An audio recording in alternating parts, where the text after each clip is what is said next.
In the Small Business Edge, small companies, really small, are now under pressure to offer retirement plans. Jim Uren, a financial planner at Phase 3 Advisory Services, is here with what you need to know. And this really is pressure for small companies. There's a lot of states, we're up to about a dozen states or so, that are now requiring these small businesses to offer retirement plans to their employees once they reach a certain size.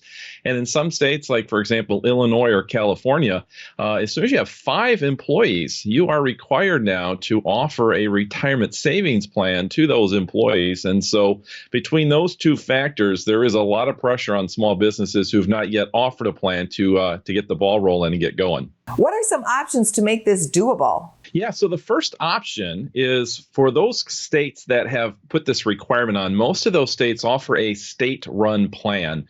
Sometimes this is just a modified Roth IRA, but in any situation, those companies can simply default to the state plan. And so that makes things a little bit easier. One of the advantages of that is often those plans are offered with no cost to the employer, nor any obligation on the employer to make contributions on behalf of the employee. So in certain situations, that may be a good fit. Some of the cons of that, though, would be as the employer, there's still going to be some administrative hassles that you have to jump through in order to participate in that plan.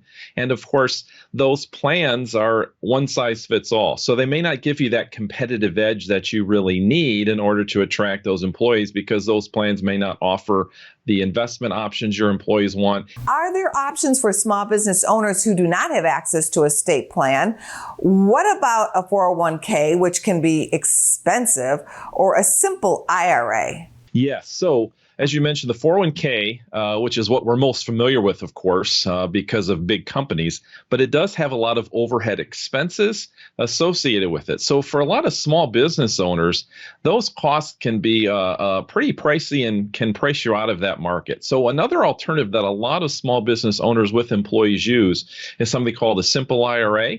And that simple IRA has one of the advantages in that it doesn't have the overhead costs that a typical 401k would, and it's often actually almost no cost to the employer.